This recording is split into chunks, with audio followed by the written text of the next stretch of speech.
This is Mr. Craig, and I want to talk about kinetics today. This is the first example, part A, for the kinetics section. When we talk about kinetics, we're talking about reaction rates. One thing that we have to realize that when we're working with the reaction rates or with kinetics is we can never ever look at a balanced equation and determine from the balanced equation how fast or how slow a reaction is. In this first statement that's at the top of the page here, it states that reaction rates can only be determined experimentally. So what I don't want you to do is fall in the trap of saying, wow, there's some really high coefficient values within the balanced equation, so that must mean that the reaction is really fast. Or say that all the coefficients for the balanced equation happen to be 1, so that must mean it's a really slow equation. There's no way that we can look at a balanced equation and know enough about it to determine whether something is fast or slow.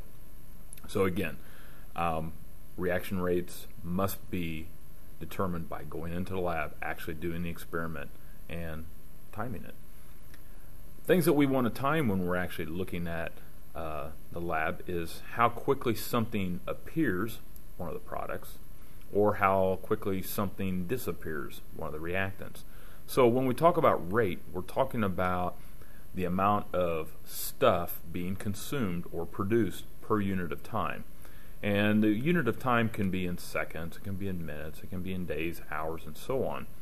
But rate is a two-part unit. So it's something, maybe grams, maybe molarity, something over a unit of time.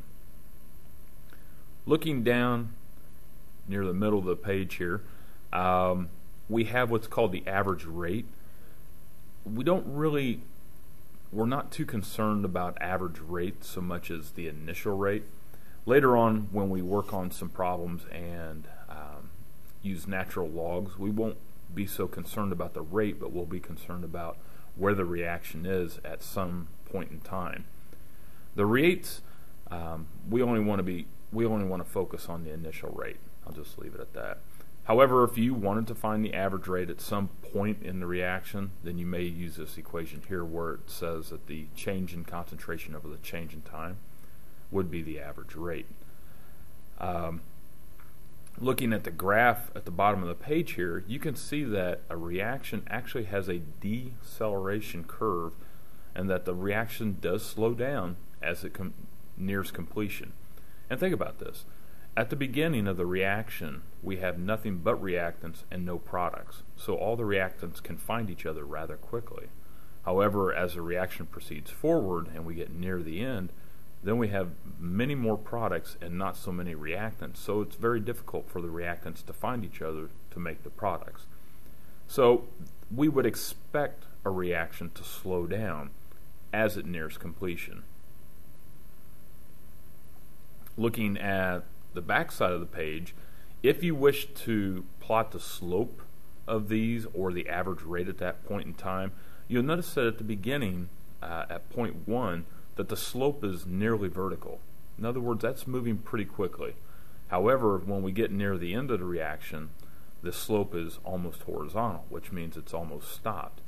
So this is a clear indication that the reaction rate is quickest at the beginning and slowest at the end.